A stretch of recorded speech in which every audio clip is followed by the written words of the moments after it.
Hi friends எல்லாருக்கும் வணக்கம். So இந்த வீடியோவில் என்ன பார்க்க போகிறீங்கன்னா 11th ஸ்டாண்டர்டில் உள்ளாட்சி அரசாங்கம் தான் பார்க்க போகிறீங்க. ஸோ ஃபஸ்ட்டு என்னது அப்படின்னா பொருள் தன்மை முக்கியத்துவம். ஓகேங்களா? ஸோ இது ஃபஸ்ட்டு டாப்பிக்காக கொடுத்துருக்குறாங்க.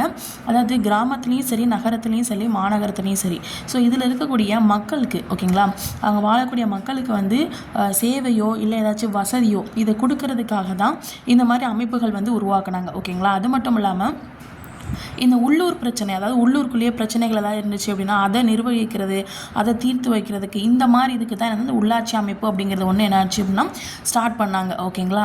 ஸோ அது மட்டும் இல்லாமல் இது வந்து என்ன பண்ணுது, உள்ளாட்சி அரசாங்கம் அப்படிங்கிறது வந்து உங்களுக்கு வந்து ஒரு குறிப்பிட்ட எல்லை, அதுக்குள்ளே தான் என்ன பண்ணும் அப்படின்னா செயல்படும். அதாவது கிராமம், நகரம், மாநகரம் இதில் இருக்கக்கூடிய ஒரு குறிப்பிட்ட எல்லைக்குள்ளே மட்டும்தான் என்ன ஆகும் அப்படின்னா செயல்படும் அப்படின்னு சொல்கிறாங்க.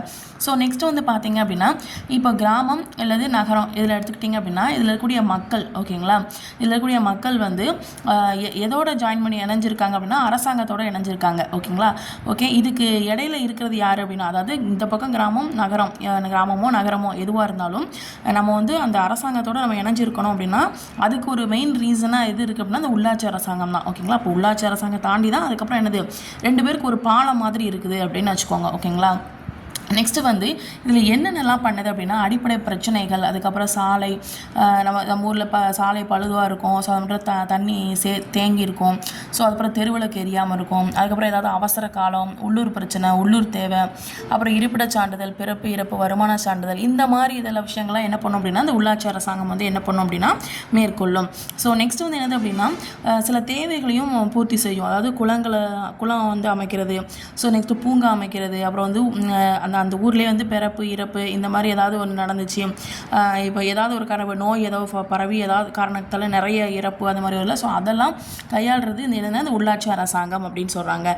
நெக்ஸ்ட்டு வந்து என்னது அப்படின்னா மக்களுடைய அன்றாட தேவைகளுடைய, ஓகேங்களா, அதாவது மக்களுக்கு ஒரு அன்றாட தேவை ஏதாவது வேணும் அப்படின்னா அதை கையாளக்கூடிய பொறுப்பு வந்து யாருக்கு இருக்குது அப்படின்னா உள்ளாட்சி அரசாங்கத்துக்கு வந்து இருக்குது. ஸோ ஓகேங்களா? ஸோ இதில் வந்து பெரிய இம்பார்ட்டன்ஸ் அப்படிங்கிறது வந்து எதுவும் கிடையாது, வேணால் இதை மட்டும் ஞாபகம் வச்சுக்கோம். கிராமம் அல்லது நகரம் எடுத்துக்கிட்டிங்க அப்படின்னா அங்கே இருக்கக்கூடிய மக்களுக்கும் அரசாங்கத்துக்கும் ஒரு பாலமாக இருக்கிறது என்னது அப்படின்னா இந்த உள்ளாட்சி அரசாங்கம் தான் அப்படின்னு சொல்கிறாங்க. ஓகேங்களா? ஸோ இதெல்லாம் உங்களுக்கு பேசிக் தான், ஓரளவுக்கு தெரிஞ்சிடும். ஓகேங்களா? ஸோ நெக்ஸ்ட் வந்து பார்த்தீங்க அப்படின்னா அரசாங்க நிர்வாக கட்டமைப்பில் இறுதி நிலை அழகாக எது இருக்குது அப்படின்னா உள்ளாட்சி அரசாங்கம். ஓகேங்களா?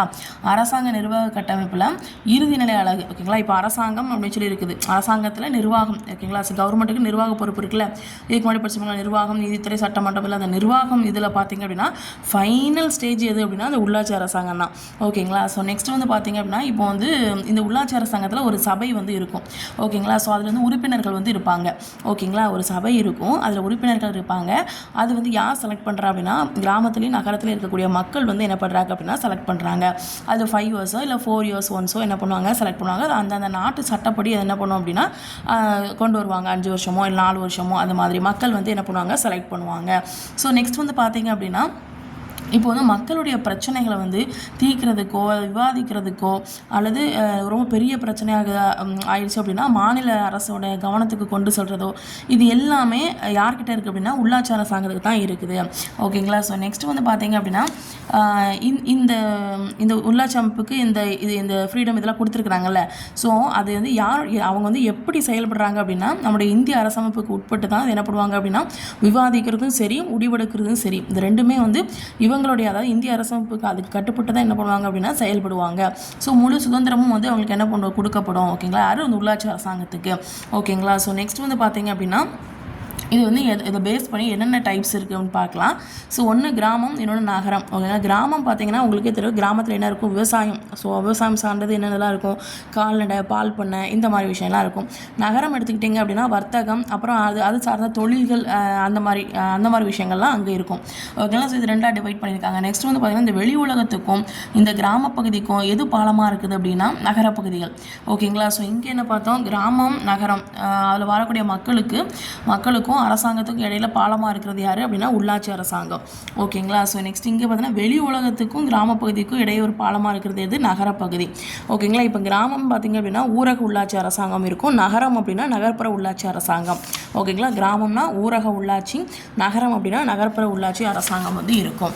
ஸோ நெக்ஸ்ட் வந்து பார்த்தீங்க அப்படின்னா உள்ளாட்சி அரசாங்கம் சொல்லி பார்த்தீங்கன்னா நகரம், கிராமம் சொல்லி ரெண்டாக டிவைட் பண்ணியிருக்கிறாங்க. ஸோ நகரம் சொல்லி பார்த்தீங்கன்னா மாநகராட்சிகள், நகராட்சிகள், நகரியங்கள், பேரூராட்சிகள், பாளையவாய் பாணைய வாரியங்கள் அப்படின்னு சொல்லி பிரிச்சிருக்கிறாங்க. ஸோ நெக்ஸ்ட் கிராமம் சொல்லி பார்த்தீங்க அப்படின்னா மாவட்ட பஞ்சாயத்து, பஞ்சாயத்து யூனியன், கிராம பஞ்சாயத்து, வார்டு அப்படின்னு சொல்லி பிரிச்சிருக்காங்க. ஸோ நகரம் அப்படிங்கிறது வந்து மாநகராட்சிகள், நகராட்சிகள், நகரியங்கள், நெக்ஸ்ட் பேரூராட்சிகள், அப்புறம் பாணைய வாரியங்கள். ஸோ கிராமம் அப்படிங்கிறது மாவட்ட பஞ்சாயத்து, அப்புறம் பஞ்சாயத்து யூனியன், அப்புறம் கிராம பஞ்சாயத்து, வார்டு அப்படின்னு சொல்லி பிரிச்சிருக்கிறாங்க. ஸோ நெக்ஸ்ட் வந்து பார்த்திங்க அப்படின்னா இந்தியாவில் கிராம உள்ளாட்சியை வந்து என்ன சொல்கிறாங்க அப்படின்னா பஞ்சாயத்து ராஜ் அப்படின்னு சொல்கிறாங்க.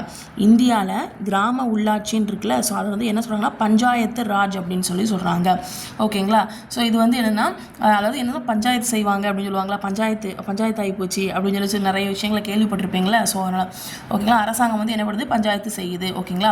அதனால் என்ன அர்த்தம் அப்படின்னா ஒன்று ஆழ்ந்து விவாதிக்கிறது அல்லது பேச்சுவார்த்தை நடத்துறதுன்னு அர்த்தம். ஓகேங்களா. ஆழ்ந்து விவாதிக்கிறது அல்லது பேச்சுவார்த்தை நடத்துறது அப்படின்னு அர்த்தம். ஸோ அதனால் இந்த பேர் பஞ்சாயத்து ராஜ் அப்படின்னு சொல்லி பேர் வந்துச்சு அப்படின்னு இருக்காங்க. ஸோ நெக்ஸ்ட் வந்து நகர்ப்புற உள்ளாட்சி பார்த்தீங்க அப்படின்னா அந்த அரசாங்கம் வந்து எதை பேஸ் பண்ணியிருக்கு அப்படின்னா பொருளாதாரம், அப்புறம் வந்து அரசியல், இதெல்லாம் பேஸ் பண்ணி வந்து செயல்படுது. ஓகேங்களா. பொருளாதாரம் அப்புறம் அரசியல் இதை சார்ந்து என்ன பண்ணுதுன்னா பேஸ் பண்ணி செயல்படுது. ஸோ நெக்ஸ்ட் நகராட்சி எடுத்துக்கிட்டிங்க அப்படின்னா அது இந்திய நகரங்கள் எல்லாமே நகராட்சி. மாநகராட்சி அப்படின்னா பெருநகரங்கள் அப்படின்னு சொல்கிறாங்க. நகரியம் அப்படின்னா என்னன்னா தொழில் நகரங்கள் அப்படின்னு சொல்கிறாங்க. பாணைய வாரியம் அப்படிங்கிறது வந்து என்னது அப்படின்னா உங்களுக்கு வந்து இராணுவ அமைப்பு உள்ள இடங்கள் அப்படின்னு சொல்லி சொல்கிறாங்க. ஓகேங்களா. இது பாளையன்னு நினைக்கிறேன், நான் பாளைய வாரியம். ஓகேங்களா. பாளையன்னு சொல்லிட்டேன். ஓகேங்களா. அது மட்டும் ஒரு பார்த்துக்கோங்க. ஸோ நெக்ஸ்ட் வந்து பார்த்திங்க அப்படின்னா இப்போ மாநகராட்சிகள் எடுத்துக்கிட்டிங்க அப்படின்னா 10 லட்சத்துக்கு அதிகமாக மக்கள் இருப்பாங்க. நகராட்சிகள் அப்படின்னா 10 லட்சத்துக்கு கம்மியாக வந்து மக்கள் வந்து இருப்பாங்க. ஓகேங்களா. 2ஆக பிரிக்கிறாங்க, வகை 1 வகை 2ன்னு பிரிக்கிறாங்க. ஸோ நெக்ஸ்ட் வந்து அது வந்து நல்லா ஆய்வு செஞ்சதுக்கு அப்புறமா நகராட்சியோட தர நிர்ணயத்தை வந்து என்ன பண்ணுவாங்க செய்வாங்க. ஓகேங்களா. ஸோ நெக்ஸ்ட் வந்து நகரியங்கள், பாளைய வாரியங்கள். ஸோ பாளைய வாரியங்கள் தான் கரெக்டாக, நான் பானைன்னு சொல்லிட்டேன். ஓகேங்களா. ஸோ பாளைய வாரியங்கள் போட்டுக்கோங்க. ஸோ நகரியங்கள்னால் என்னது, பாளைய வாரியங்கள்னால் என்னது அப்படின்னா அதாவது வந்து புதிய தொழிற்சாலை அமைக்கின்ற இடங்களில் இது ஏற்படுத்துவது. புதிய தொழிற்சாலை ஏதாவது இருந்துச்சு அப்படின்னா இங்கே தான் வந்து ஃபார்ம் ஆகும். ஸோ அதான் என்ன சொல்கிறாங்க நகரியங்கள். நிறைய ஃபேக்ட்ரி எல்லாமே ஃபார்ம் ஆகுதுன்னு வச்சுக்கோங்க. அது என்ன சொல்கிறாங்க அப்படின்னா நகரியங்கள் அப்படின்னு சொல்கிறாங்க. ஸோ ஃபஸ்ட்டு எப்படி இருந்துச்சுன்னா விவசாயம் சார்ந்த தொழில்லாம் பண்ணிக்கிட்டு இருந்தாங்களாம். ஸோ அதுக்கப்புறம் என்ன பண்ணுறாங்க விவசாயம் சாராத இதையும் செய்ய ஆரம்பிச்சிட்டாங்களாம். ஓகேங்களா. ஸோ நெக்ஸ்ட்டு பாளைய வாரியங்கள் அப்படின்னா இராணுவம் சம்மந்தப்பட்டது. ஸோ இராணுவ பயிற்சி மையம் அப்புறம் இதெல்லாமே இருக்கும். அதுக்கப்புறம் இராணுவ தளவாடங்கள் எல்லாமே உற்பத்தி செய்யக்கூடிய தொழிற்சாலைகளும் அங்கே தான் இருக்கும். ஓகேங்களா. அதை என்ன சொல்கிறாங்க பாளைய வாரியங்கள் சொல்கிறாங்க. நகரியங்கள்னால் என்னென்னா விவசாயம் சார்ந்த தொழில், விவசாயம் சாராத தொழில், இது எல்லாமே சேர்ந்து இருக்கும். ஓகேங்களா. புதிய தொழிற்சாலைகள் எல்லாமே அமையக்கூடிய ஒரு இடமா வந்து இருக்கும். நெக்ஸ்ட்டு வந்து என்னதுன்னா கிராமப்புற உள்ளாட்சி ஒரு அரசாங்கமும் நகர்ப்புற அரசாங்கமும் அரசாங்க பார்வையில் பார்த்தோன்னா இதுதான் லாஸ்ட் நிலை இதுதான் அப்படின்னு சொல்லி சொல்கிறாங்க. ஓகேங்களா. ஃபைனல் ஸ்டேஜ் ஒரு நிர்வாக இதில் ஃபைனல் ஸ்டேஜ் இதுதான் அப்படின்னு சொல்கிறாங்க. ஸோ நெக்ஸ்ட் வந்து பார்த்திங்க அப்படின்னா உள்ளூர் மக்களுக்காக உள்ளூர்லேருந்து கிடைக்கக்கூடிய வருவாயை இப்போ வந்து இதுக்கான அமௌண்ட்டு ஏதாவது செலவாகும்ல. ஸோ அதனால் யார்கிட்டருந்து வாங்குவாங்க அப்படின்னா உள்ளூர் மக்களுக்காக. ஓகேங்களா. அந்த மக்களுக்காக உள்ளூர்லேயே ஓகேங்களா உள்ளூர்லேருந்து கிடைக்கக்கூடிய வருவாயை பிரதானமாக கொண்டு ஏற்படுத்தப்பட்டவை தான் என்னது அப்படின்னா உள்ளாட்சி அரசாங்கம். ஓகேங்களா. அந்த மக்களுக்காக உள்ளூர்லேயே வருவாயை வந்து அந்த வருவாயை கொண்டு என்ன பண்ணுவா ஏற்படுத்தப்பட்ட அமைப்பு தான் என்னதுன்னா உள்ளாட்சி ஒரு அரசாங்கம். இந்த டேக்ஸ் இதெல்லாம் பிரிப்பாங்க, அதெல்லாம் காசு வரத்தானே செய்யும். அந்த இதை வச்சு அவங்களுக்கு செலவு பண்ணுற மாதிரி. ஓகேங்களா. ஸோ நெக்ஸ்ட் வந்து என்னது அப்படின்னா மேல்நிலையில் உள்ள அரசாங்கம் கண்காணித்தல் மற்றும் மேற்பார்வையிடுதல் இந்த மாதிரி பகுதிகளை எது மேற்கொள்ளும் அப்படின்னா உள்ளாட்சி அமைப்புகள். அதாவது உள்ளாட்சி அமைப்பு என்னென்ன பணிகள்லாம் மேற்கொள்ளும், மேல்நிலையில் உள்ள அரசாங்கம் உள்ளாட்சி அமைப்புகளோட பணியை வந்து எதெல்லாம் இது பண்ணும் அப்படின்னா அரசாங்கம். ஓகேங்களா. அரசாங்கம் வந்து என்ன பண்ணும் கண்காணிக்கவும் செய்யும், மேற்பார்வைனா சும்மா இவங்க மட்டும் தனியாக செயல்பட முடியாது, இவங்களுக்கும் மேலே ஒரு அரசாங்கம் இருக்கும். ஸோ அந்த அரசாங்கம் தான் இவங்களை வந்து என்ன பண்ணும் மேற்பார்வையிடுறது, இவங்க ஏதாவது தப்பு ஏதாவது செஞ்சாங்கன்னா அதை கண்காணிக்கிறது, இது எல்லாமே விஷயங்களை வந்து செய்யும். ஸோ நெக்ஸ்ட் வந்து பார்த்திங்க அப்படின்னா எல்லா நாட்டிலையும் பார்த்திங்க அப்படின்னா அது பேசிக் அவங்களுக்கு அடித்தளமாக இருக்குது என்னதுன்னா உள்ளாட்சி அரசாங்கம் தான். அதாவது எனக்கு இதுதான் ஃபைனல் ஸ்டேஜ் அப்படின்னு சொல்கிறாங்க. பெரிய ஸ்டேஜ்லேருந்து லாஸ்ட் ஸ்டேஜ் வரைக்கும் போனோம் அப்படின்னா உள்ளாட்சி அரசாங்கம் தான் ஃபைனல் ஸ்டேஜ். ஓகேங்களா. ஸோ அதாவது இதுதான் அடித்தளம் அப்படின்னு சொல்கிறாங்க. இதிலேருந்து அடுத்தடுத்து எல்லாம் போகிறோம் அப்படின்னு சொல்கிறாங்க. ஓகேங்களா. ஸோ நெக்ஸ்ட் வந்து சில இதில் வந்து என்ன ஆகும் அப்படின்னா வேறுபாடு வந்து இருக்கும். அது எதுனா கட்டமைப்பு அதிகாரம், பணி, வரம்பு, நிதி ஆதாரம், இது எல்லாத்தையும் சின்ன சின்ன மாற்றங்கள் வந்து வேறுபாடுகள் வந்து இருக்க தான் செய்யும் அப்படின்னு சொல்கிறாங்க. ஸோ நெக்ஸ்ட் வந்து ஐரோப்பா அப்படிங்கிறது வந்து ஒரு மையப்படுத்தப்பட்ட அதிகாரத்தை பரவலாக்கம் செய்கிறது அப்படின்னு போட்டிருக்காங்க. ஓகேங்களா. ஐரோப்பா வந்து மையப்படுத்தப்பட்ட அதிகாரத்தை என்ன பண்ணுன்னா பரவலாக்கம் செய்யுது. நெக்ஸ்ட் வந்து இதுக்கு வந்து என்ன பண்ணுறாங்க அப்படின்னா நிர்வாகம் அப்புறம் நிதி தொடர்பான அதிகாரம் இது எல்லாத்தையும் வந்து மாநில மற்றும் உள்ளாட்சி அரசாங்கம் வந்து அதாவது இந்த சென்ட்ரல் கவர்மெண்ட் இருக்குல்ல, அந்த சென்ட்ரல் கவர்மெண்ட் என்ன பண்ணுது அப்படின்னா நிர்வாகம் நிதி தொடர்பான அதிகாரம் இது எல்லாத்தையும் வந்து அவங்களையும் சேர்த்து என்ன பண்ணுறாங்க அதாவது அவங்களும் இதை ஹேண்டில் பண்ணணும், சென்ட்ரல் கவர்மெண்ட்டும் ஹேண்டில் பண்ணணும், பண்ணணும் அப்படிங்கிற மாதிரி என்ன பண்ணுறாங்க, அவங்களுக்கு ஒரு அழுத்தத்தை வந்து கொடுக்குறாங்க. ஓகேங்களா. ஸோ நெக்ஸ்ட் வந்து என்னென்னா இந்தியாவில் உள்ளாட்சி அரசாங்கம் தோற்றம் மற்றும் வளர்ச்சி பற்றி பார்க்கலாம். ஓகேங்களா. ஸோ நெக்ஸ்ட் வந்து பார்த்திங்கன்னா இந்தியாவில் உள்ளாட்சி அமைதிங்கிறது வந்து கிமு, அதாவது பொது ஆண்டுக்கு முன்னாடி வந்து ஏற்படுத்தப்பட்டுச்சு, அதாவது கிறிஸ்து பிறப்பதுக்கு முன்னாடியே ஏற்படுத்தப்பட்டதான் என்னது அப்படின்னா இந்தியாவுடைய உள்ளாட்சி. ஓகேங்களா. ஸோ நெக்ஸ்ட் வந்து நிறைய குடியரசுகள் வந்து என்னாச்சுன்னா தோன்றுதல் மறைதல் இது மாதிரிலாம் இருந்துச்சு. எந்த காலத்தில் அப்படி பார்த்தீங்க அப்படின்னா கிமு பொது ஆண்டு 600 to 600 வரை. ஓகேங்களா. 600 to 600 வரை. நெக்ஸ்ட் வந்து இந்த காலத்தில் வந்து தோன்றியவர்கள் யார் யார் அப்படின்னா ஜைன மதத்தை சேர்ந்த ஜைன மதம். ஸோ அதை ஃபார்ம் பண்ண யாருன்னா மகாவீரர். நெக்ஸ்ட்டு வந்து புத்த மதம், இதை தோற்றுவித்தது யாருன்னா கௌதம புத்தர். ஸோ இவங்க வந்து இவங்க தான் என்ன பண்ணுறாங்க இந்த காலத்தில் வந்து தோன்றியவங்க அப்படின்னு சொல்கிறாங்க. ஓகேங்களா. ஸோ அதுக்கப்புறம் இந்த ஜைன மதத்தையும் சரி புத்த மதத்தையும் சரி இது வந்து என்ன பண்ணுறாங்கன்னா இலக்கியங்களில் வந்து என்ன பண்ணியிருக்காங்க மென்ஷன் பண்ணியிருக்காங்க. அது மட்டும் இல்லாமல் கிராம அளவு மாலும் முறை இது எல்லாத்தையும் என்ன பண்ணுறாங்க வகைப்படுத்தியிருக்காங்க அப்படின்னு சொல்கிறாங்க. அதாவது இந்த மாதிரி விஷயங்களை வந்து அதில் சொல்லியிருக்காங்க அப்படின்னு சொல்லியிருக்காங்க. ஓகேங்களா. ஸோ நெக்ஸ்ட் வந்து பார்த்தீங்க அப்படின்னா கௌடில்யரின் அர்த்த சாஸ்திரத்தில் டீட்டெயிலாக வந்து என்ன பண்ணியிருப்பாங்கன்னா இந்த கிராம நிர்வாகத்தை பற்றி என்ன பண்ணியிருப்பாங்களாம் சொல்லியிருப்பாங்களாம். ஓகேங்களா. கௌடில்யரின் அர்த்த சாஸ்திரத்தில் எதை சொல்லியிருப்பாங்களாம் கிராம நிர்வாகத்தை பற்றி டீட்டெயிலாக சொல்லியிருப்பாங்க. ஓகேங்களா. கௌடில்யர் அர்த்த சாஸ்திரம். நெக்ஸ்ட் வந்து பார்த்தீங்க அப்படின்னா இந்த ஜைன மதம் புத்த மதம் இது இருக்குல்ல, இது ரெண்டு இதுலையும் பார்த்தீங்க அப்படின்னா மக்களாட்சி நடைமுறையில் வந்து என்ன பண்ணாங்க முடிவுகள் வந்து எடுக்கப்பட்டுச்சு. ஓகேங்களா. மன்னராட்சியில் மக்களாட்சி முறையில் முடிவுகள் வந்து எடுக்கப்பட்டுச்சு. நெக்ஸ்ட் வந்து பார்த்தீங்க அப்படின்னா மௌரிய ஆட்சி காலத்தில் கிராமம் மாவட்டம் இது மாதிரி நிர்வாக அலகுகள் வந்து என்ன பண்ணாங்க இருந்துச்சு. ஓகேங்களா. மௌரிய ஆட்சி காலத்துலேயும் என்னாச்சு அந்த இடத்துல கிராமம் அப்புறம் ராமும் மாவட்டம் இந்த மாதிரி நிர்வாக அலகுகள் வந்து இருந்துச்சு. ஸோ நெக்ஸ்ட் வந்து பார்த்தீங்க அப்படின்னா இது வந்து தென்னிந்திய தீபகற்பம் அப்புறம் உள்ளாட்சி அரசாங்கம் இது வந்து கிமு கிறிஸ்து பிறப்புக்கு முன்னாடி வந்து இருந்துச்சு. தென்னிந்திய தீபகற்பத்தில் உள்ளாட்சி அரசாங்கம் அப்படிங்கிறது வந்து கிறிஸ்து பிறப்பதுக்கு முன்னாடி வந்து இருந்துச்சு. நெக்ஸ்ட் வந்து வரலாற்று காலம் டைப்ஸ் சொல்லி பார்த்தீங்க அப்படின்னா ஃபஸ்ட்டு என்ன சோழர் காலம், அதுக்கப்புறம் களப்பிரர் காலம், அதுக்கப்புறம் வந்து பிந்தைய சோழர் காலம், அதுக்கப்புறம் விஜயநகர பேரரசோட தோற்றம், அப்புறம் இஸ்லாமியர்கள் வராங்க, அப்புறம் முகலாயர்கள் வராங்க, அதுக்கப்புறம் ஆங்கிலேயர்கள் வராங்க. ஸோ இது மாதிரி ஒவ்வொருத்தரும் என்ன பண்ணுறாங்க வராங்க. ஸோ வந்து சோழர்கள் காலத்தில் வந்து ஜஸ்ட் கொஞ்சம் தான் ஆதாரம் வந்து கிடச்சிருக்கு அப்படின்னு சொல்கிறாங்க. ஸோ தென்னிந்தியாவில் பாண்டியர் காலத்தில், அதுக்கப்புறம் தென் மத்திய இந்தியாவில் பல்லவர் காலத்தில். ஸோ இதில் வந்து என்ன ஆச்சுன்னா ஆதாரம் வந்து உங்களுக்கு நிறைய கிடச்சிருந்துச்சு. சோழர் காலத்தில் பார்த்தீங்க அப்படின்னா இந்த உள்ளாட்சி அரசாங்கம் அப்படிங்கிறது நல்ல மேம்பாடு அடைஞ்சிச்சு. ஓகேங்களா.